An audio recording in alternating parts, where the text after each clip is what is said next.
Welcome to Adulting, Rent to Retirement, the video podcast where three professionals and friends try to make sense of this whole being an adult thing. We will talk about real life adulting topics, finances, home ownership, and legalese, and all the things they didn't teach us in school. Whether you're renting or buying, investing for the future, planning for your family, or just trying to keep plants alive, we've got you. You can expect laughs, real talk, and some pretty useful advice from a real estate broker, financial advisor, and estate planning attorney. Because adulting can be hard, but at least we can figure it out together. Let's get into it.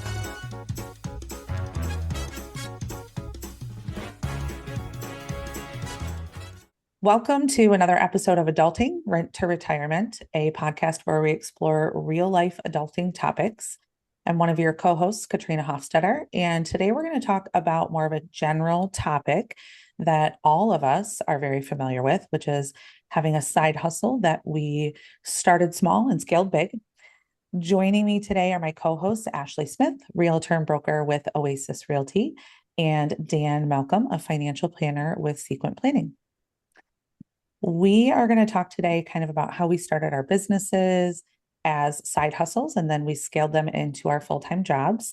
We'll also talk a little bit about kind of how we set expectations and goals and how we found support along the way as we grew our businesses. So let's jump in. Dan, let's start with you. Can you just share how you started your business, like the why behind it, and what that initial process looked like? Yeah, sure. So at the time that I got the idea, I was working at that point at a bank in the area. And prior to working in the bank, I'd had a very short, I'd been interested in personal finance and helping people in financial services for a long time, probably since my mid 30s.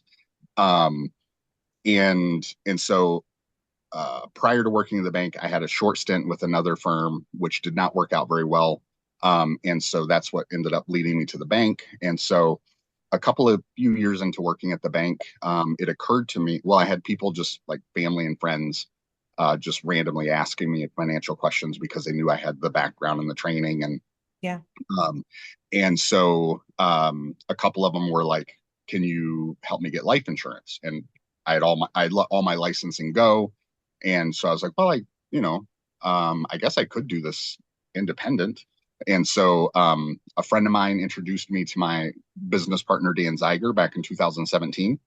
And he taught me how to become an independent life insurance person. And so honestly, when I renewed my life insurance license in order to do life insurance and annuities, I fully only planned on just having the licenses so that every now and then when a friend or a family needed help, I could help them and make a little bit of money on the side. But it was uh, definitely, it definitely wasn't until probably 2019. So like 2 years later, at least, maybe three, where I really started to think, I think I want to go back into personal financial services and give this a go.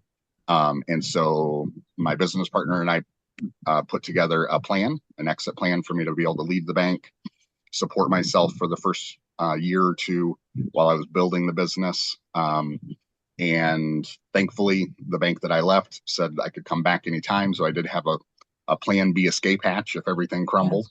But thank the good Lord, it did not crumble. And we're 5.5 years later. And the business is now self-sustainable. I'm no longer paying myself out of my savings account. And so that's how it went from just a hobby idea, I guess, or a true side hustle, really. Like, oh, well, if I have time, kind of like if I wanted to be a door dasher, I got a free Saturday night, sure, I'll do some deliveries. And that's really how it started for me. And then the more people I started helping, the more I caught the bug again. And I was like, oh, I love my job at the bank, but I really love helping people in this way a whole lot more. So you did like the insurance side of it, like just helping friends and family for those 2 years, like 2017 to 2019. And then from 2019 until what, 2021 or late 2020, was that like, did it take you that long to leave the bank, or was it took you that long to like put the plan in place? It took me that long to put the plan in place Okay. to figure out what, once I became serious about it, then Dan Z and I started talking about like, all right, how much do I need to have in the bank, to Yep. support myself for the first couple of years. And so I really started like hammering that and preparing that Yeah. amount of money. And then also I went during that period of time, I needed to get my securities license again. Right. So I used that time to do that. Um, and then yeah, man, I'm always fuzzy on the date. I'm terrible with timelines. Um, but I think it was late 2020 or early 2021 where, yeah, made the official exit from the bank, gave them a It month, was the six summer of weeks, 2021. summer of 2021. Yeah, because I Oh, left in May and you left, I think, in June or July. okay. All right. Thank you. You're welcome.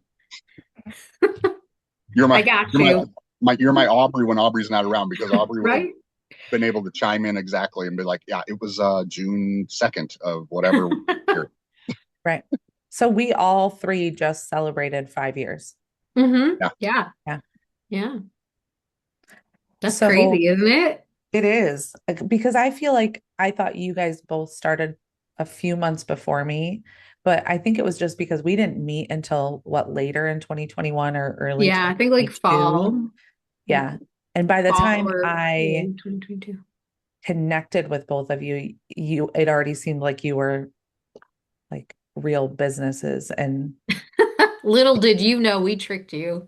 and then you brought me into it. So So speaking of Ashley, when did you say that I left the bank? It had to be June or July because I left in May. So I'm actually coming, like I'm actually like just hit the 5 year mark. Yeah. I yeah. keep thinking it's been like 5.5 years. I keep telling people like, how long have you been doing? 5.5 years, 5.5 years.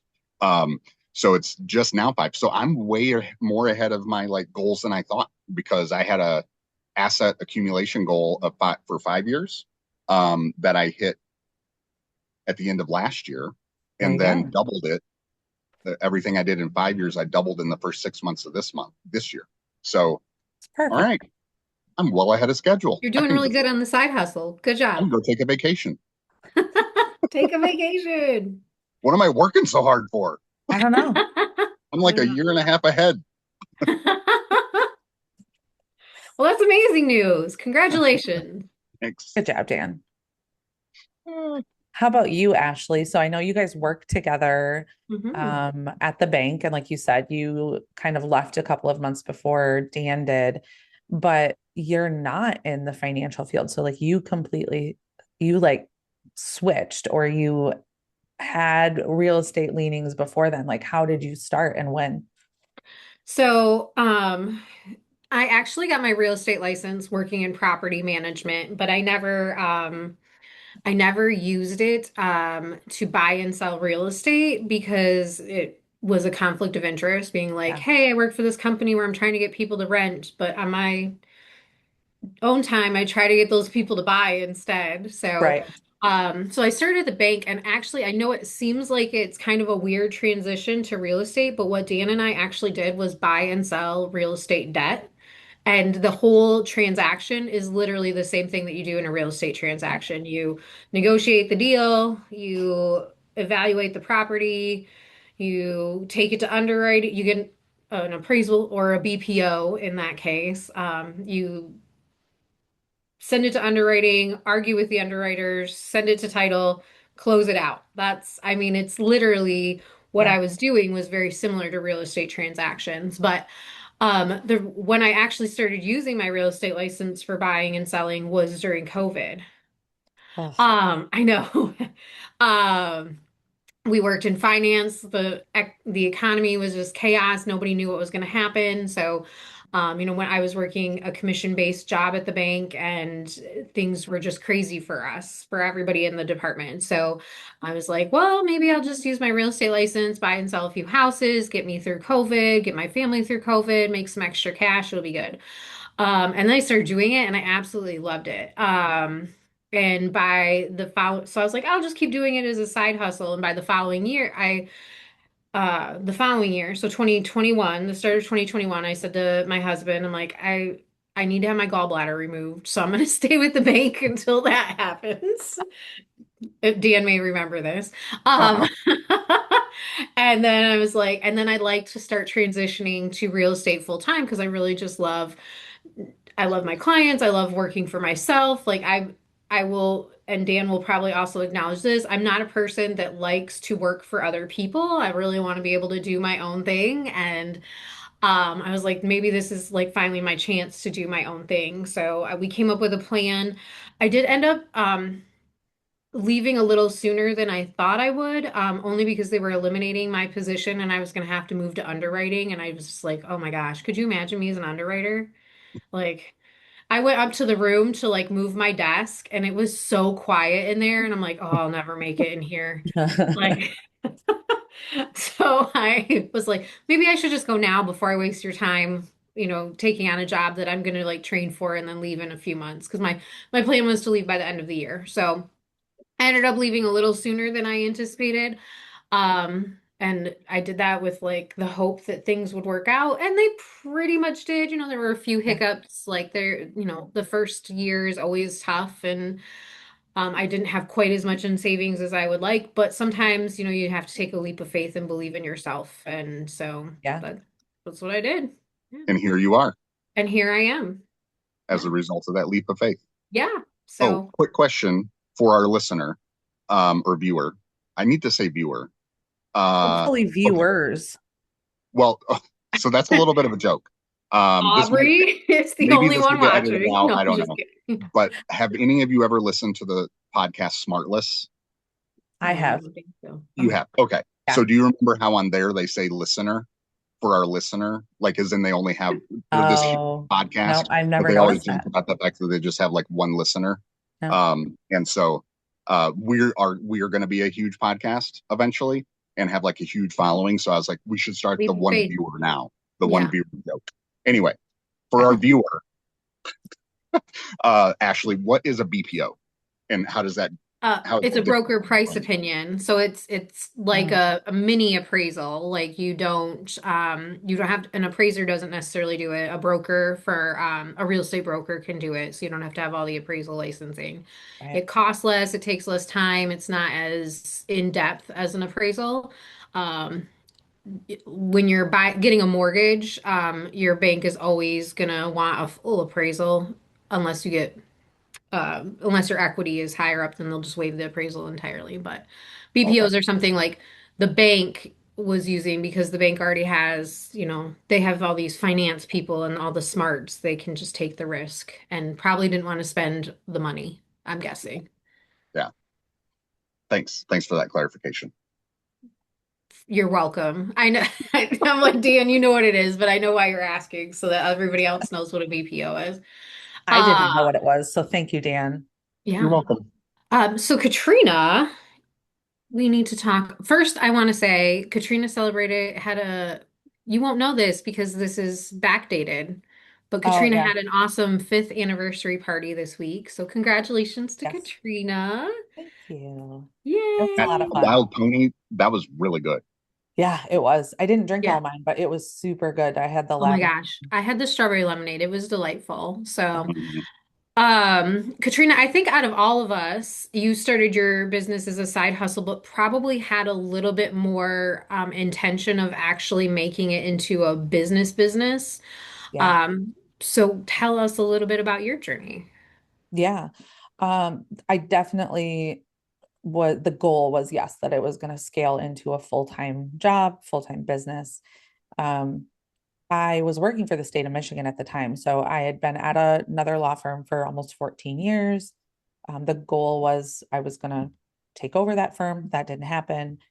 So I left that firm while I was still in law school and then went to the state of Michigan, worked there, started like 6 months before COVID hit. So by the time we got to March of 2020, I was full time with the state of Michigan, but home with a 9 month old and then the other two.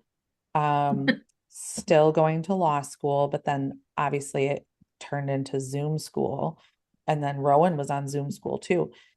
So finished out law school, took the bar during COVID. That was a whole different experience from like other people who had to go take it at the Breslin Center.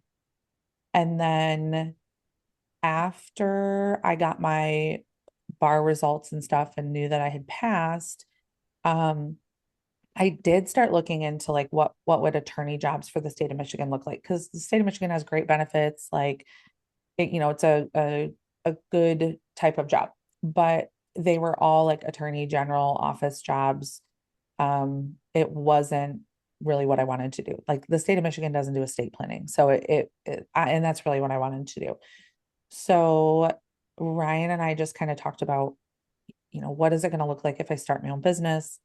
And, can we invest in that? Because we're going to have startup costs and such. So I kind of feel like the fact that I started during kind of the middle to the end of COVID helped me, because I started out as a virtual law firm where I Mm. met with people like this, or I traveled to their house. And so the goal initially was that I would work like nights and weekends to like build the business. I had enough PTO built up where if I needed to go meet with a client in the middle of the day, I could just use PTO from the state of Michigan, go meet with the client, and then come back and get on the clock for the state of Michigan. So the goal was that I wanted to be able to start the business, scale it within a year so that I could then quit my job at the state of Michigan, and that I would have built it up enough to pay us back for everything that we had put into it to start it, and then support my salary and all my overhead. So that was the goal. Um, and I did that. And so, yeah, I started it July 7th. So yeah, we just hit 5 years. Started it July 7th. And then I don't really remember what it was like back then when I was like juggling all of that and like traveling to clients all the time. But by January, so 6 months, by January, Ryan and I were talking about how I was too busy. I needed to probably go down to part-time. And so my state of Michigan supervisor, I allowed me to go down to like 32 hours a week so that I was running out of PTO. And they had there was an option to like flex time and stuff. So went down to 32 hours a week. And then by the end of like my last day with the state was March 31st. So I only got 8 months. So I met my goal in 8 months instead of a year, and then was full time from there. Awesome. Yeah. I remember the Yay. day. I remember the Monday that you came to Panera Yes. and Oh, you told us, I'm ahead of schedule. I can leave. I remember that. You Yay. were so happy, and we were so happy for you. yeah. Yes, for It was sure. awesome. Yeah, it was. It was very unexpected, but like even to this day, like things just continue to surprise me, the way that the business has grown, and just the foothold that we've had. So yeah, definitely came in with different different expectations. Like it was never going to stay a side hustle, but yeah, it's been amazing. Yeah, I've really enjoyed watching your journey, and it is like exceptional how like quickly your business like grabbed a foothold, like became known, and just like just kind of exploded. But you're a fantastic person, so it's also kind of not surprising. But Yeah, I don't very mean that true. to anybody out there who tried to start a business and it didn't work out, that does not mean you are not a fantastic Yeah, person. yeah. That's true Um, too. but Katrina is definitely fantastic, and so is Ashley. I Oh, thanks. appreciate that. I So are will you. say that I definitely had I had a lot of support along the way. I had a lot of people that kind of got me into rooms and introduced me to people. But I think a lot of it was I came from having almost 14 years working in a small firm where I was very involved in building in growing that business. And so I learned a lot there. And I felt like starting my own business was a lot easier than I think what other people might be coming into it with, just because I had that experience. And I also at Cooley, I took a couple of courses that were intended to prepare me to be a business owner and have my own practice. So that was really helpful. And I'm sure that like the Small Business Association does, has courses and Mm, information that help people do that. So I was definitely blessed to have a lot of experience, work experience and school experience that set me up for success in that way. But I had so many people along the way, present company included, um, that, yeah, really helped carry me forward. Yeah.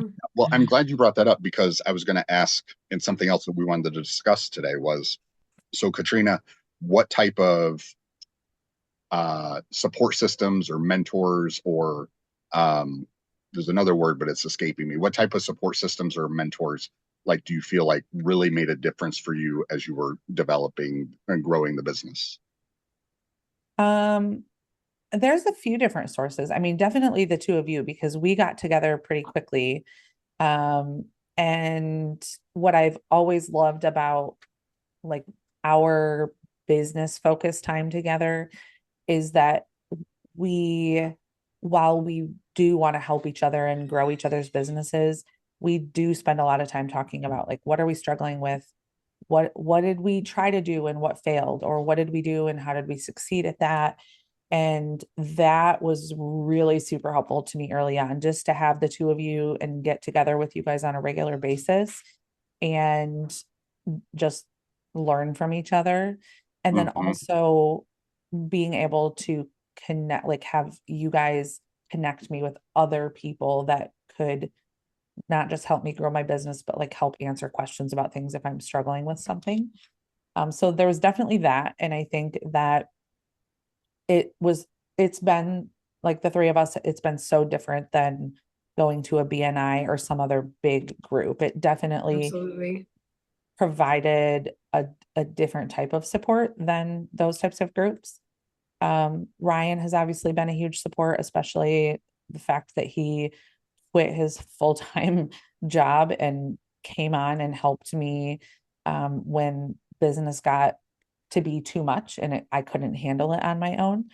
And then he's just helped me um, kind of as a partner, just help make decisions. And so it's not all on me when I'm trying to figure out, how to continue to grow the business or what to invest in or how to market. So he's been a huge support. A few other business owners, like Justine, has been amazing. For viewers who don't know, Justine Bell owns Bena Guides in Okemos. She also kind of grew and scaled her business at the same time as us. And she's in a coaching group with me. So Lisa Fisher is my business coach. So that group also had a different kind of focus, but it was really instrumental in helping me grow along the way. Yeah. Yeah. Let me interrupt real quick and just give a shout out to the supportive spouses. Because I Yes. Yes, know we all have supportive absolutely. spouses. In fact, I think it was year three ish. Aubrey and I were at Moriarty's. I had maybe had a Of couple course you were. or three or four. And so I Of was, course you did. a little more vulnerable, transparent than usual. Of And course. I don't know, Aubrey, like, I feel like I should go get a real job so we can have health insurance again and benefits. And I'm missing out on 401k matching and blah, blah. And she was like, no.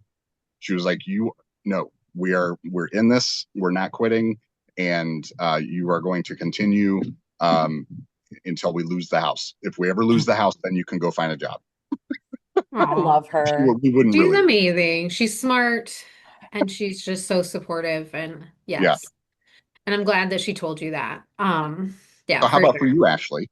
Oh, like, yeah. Like, You mean supportive what type of, spouses yeah. or I'm support Oh, sorry, in general? support in general. Okay, well, Things since everybody's going talking on about well. spouses, Ryan is amazingly supportive. And we actually for those of you who don't know, we actually did real estate together. But he ended up doing home repairs and renovations that help support my business and help my clients, because we were having such a hard time finding people that could do those things for the clients to get their homes ready to sell or when they had inspection or buyers once they've bought the home. Um, but also like he's just amazingly supportive in regards to like figuring out our schedules, who's going to pick up kids and stuff. Like we always have a great teamwork working together. So I'll give him a shout out because he's awesome too.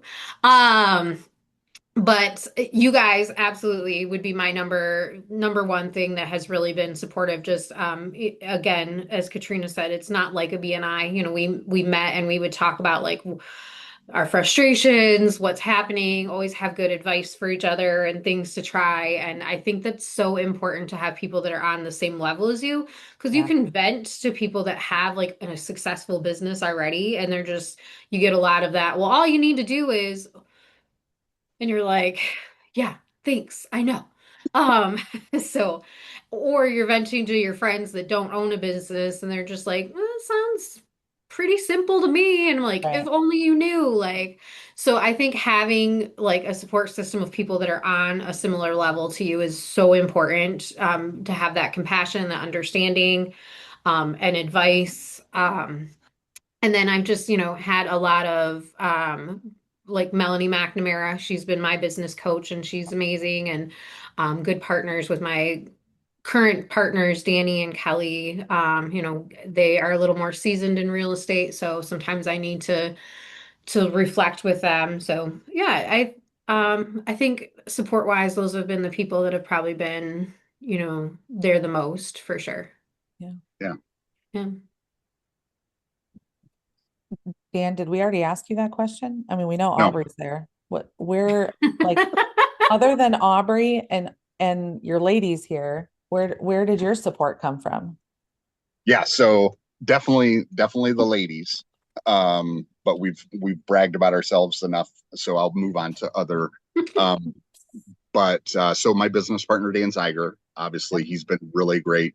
I would say he's my business coach. Yeah. And for the most part. So he's been really great. And then I think I think that partially Aubrey and I have lived in this area for so long, that we have a pretty large network of like friends, acquaintances, um, and people that we've just known for years and years. And I was really touched and encouraged by how supportive like our overall friend Your group was village. of Yeah. promoting me and like using me if they could, and referring me and giving me ideas and stuff like that, and going to Moriarty's with me. um, and uh, um, and then Lansing Area Business Partners, the networking group that I'm a part of, has played a big role in it too. They've really helped me keep my eye on the ball.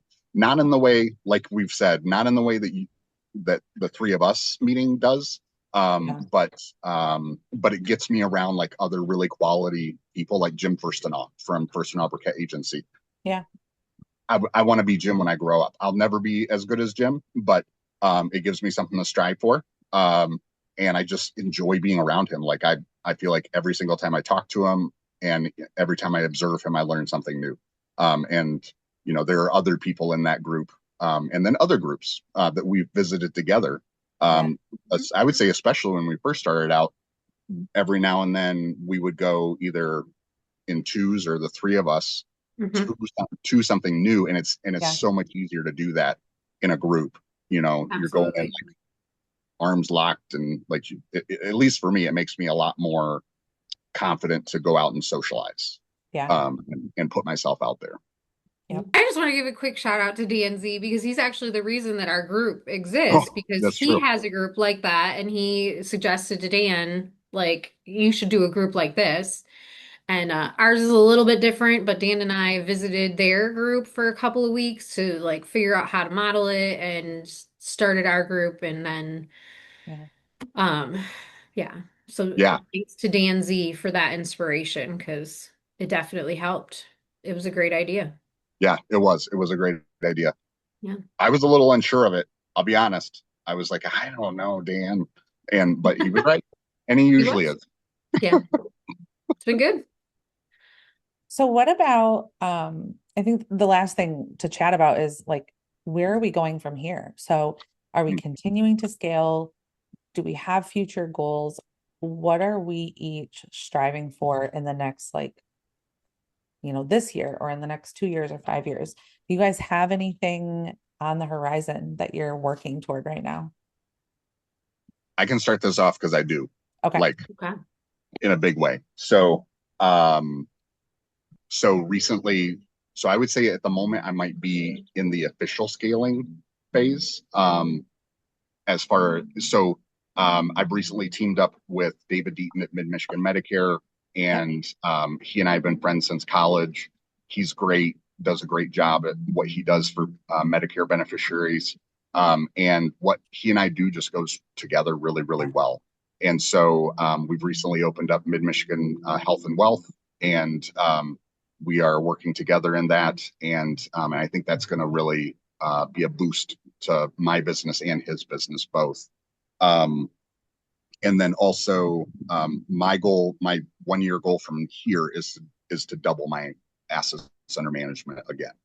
Um, and shoot, there was something else I was going. Oh, and so Aubrey graduates from grad school at the end of the year, and I am thinking, yeah, and I am thinking that maybe like starting in February, I think I'm going to start the process of getting my CFP, which would be Okay. Certified Financial Planner. I just finished the training and got the credential. Oh shoot, Certified Fiduciary Plan Advisor (CFPA), Okay. CFPA, Certified Fiduciary Plan Advisor. So many initials in this business.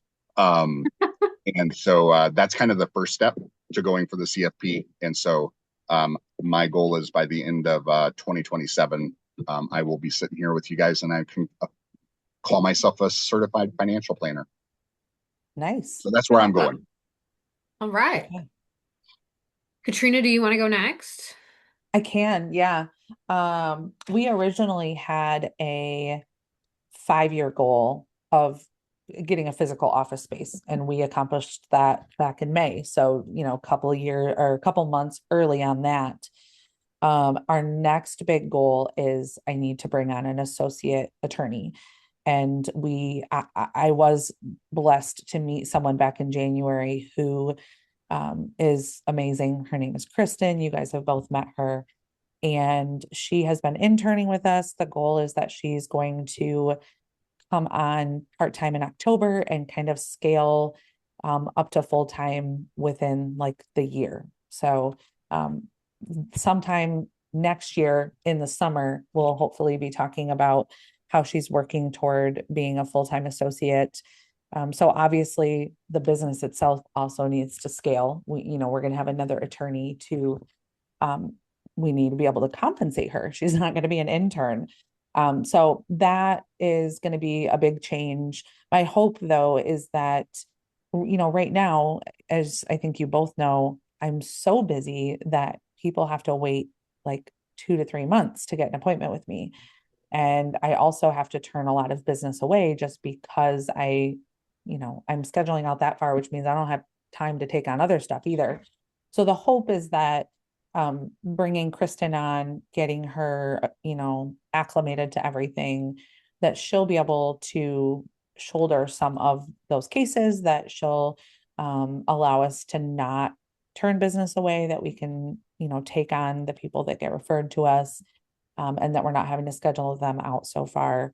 But then also that she'll bring her own business on as well, and that'll help cover the cost. So that's our next big goal that we're That's working awesome.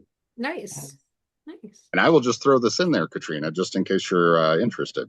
Um, so a part of Mid Michigan Health and Wealth's goal is to eventually have an estate attorney and an accountant in that Mhm. same suite. So if Kristen is ever looking for, or somebody in your practice is looking for a second location and you want to really like There spread you out, go.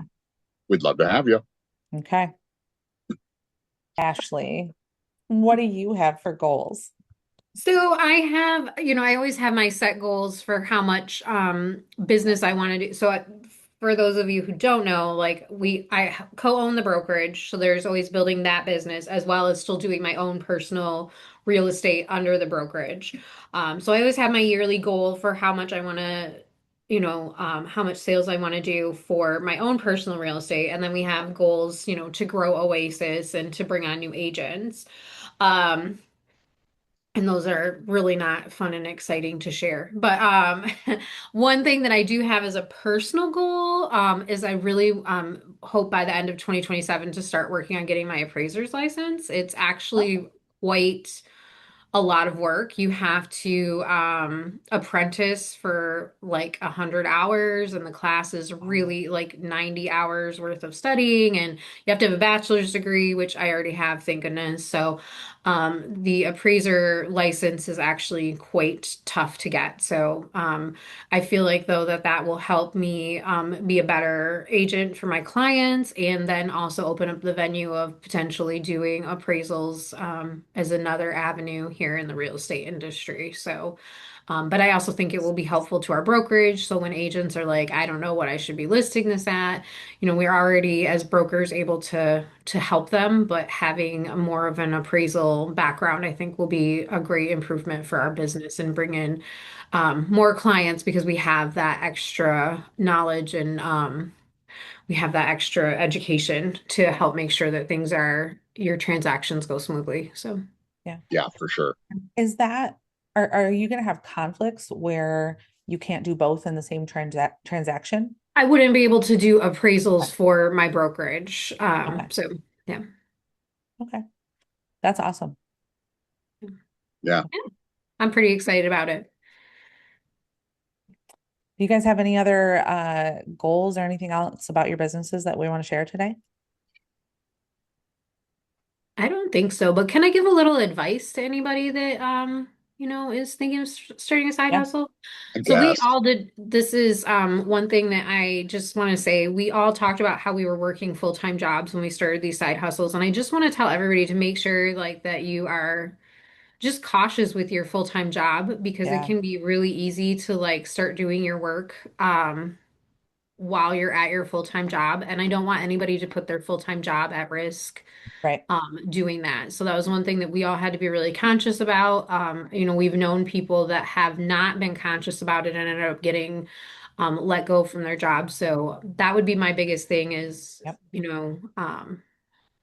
be wary of that and make sure that, you're only doing your work on your breaks and, you like Katrina using PTO, stuff like that. Make sure that you're doing that and following the rules on like whether or not you're allowed to solicit business at work and stuff like that. Mhm. So Yeah, just that's a things good to be one. cautious about. Yeah. Don't use your work computer Or your work or email. work email or office scanner or any work stuff, Yeah. any work equipment. Stay away from it. Yeah. Yeah. Yeah. Don't work while you're at work. Yeah.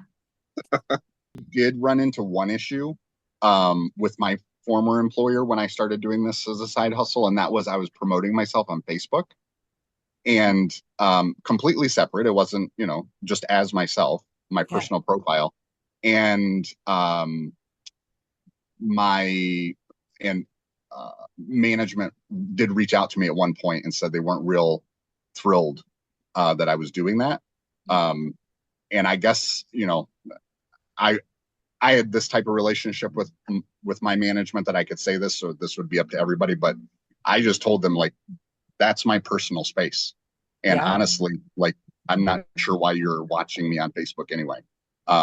And I really feel like a law needs to be I'm so made. sorry. Ozzy is so, he's like, can you see him? Yes, he's Okay. so hot. Sorry. Sorry. Um, Carry so on. I really feel like eventually there's going to have to be a law to like protect employees from employers in regards to social media. Like it's Yeah. none of your employer's business what you're doing on social media, in my opinion. Yeah. Yeah. Unless they're constant, like if they're just posting all day while they're at work, like I Oh could see yeah, Yeah. If they're being an posting while they're issue, at but work. otherwise, yeah. yeah. Or I guess, dog in their company. Yeah. Um, but even that, like it's America. Sorry, Free folks. speech. Yeah. Mhm. Unless you want to pay me while I'm on social media, then don't pay attention to what I'm doing on social media. Yeah. Fair enough. But as Dan said, he had a relationship where he could say that. So, if you Yeah. need your job to take care of your kids, make sure that you're, you know, always doing the balance of, your rights versus Yeah. what you need to do to survive. Um, yeah. Yeah. Do you want to be right or do you want to eat? Yeah. That sometimes we have to make that choice, right? So Yeah. no judgment here. Do what's best for you. Yeah. How about you, Katrina? Any last thoughts? No. Other than, Ashley, great advice, because that can get people into a lot of trouble. I think, just throw out advice that, like, we did it, you can do it. Yeah. You just got to have a plan. You got to surround yourself with the right people. But it's doable. Yeah, and I think remembering that the plan won't always go according to plan. No, you got to be flexible. You gotta be ready to pivot and yeah, but having the plan is a good idea, but know that it will probably change 100 times. So, and that's Absolutely. okay. And that's a wrap on this episode of Adulting Rent to Retirement. Thanks for hanging out with us. We hope you've learned something, laughed a little, and feel slightly more prepared to adult today. If you like what you heard, be sure to subscribe, leave a review, and share this podcast with a friend who needs this in their life. If you have questions for us or topics you would like us to cover, hit us up. We love hearing from you. And don't forget to join us next time for more real talk, bad jokes, and actually useful advice. Until then, keep adulting, or at least pretend to.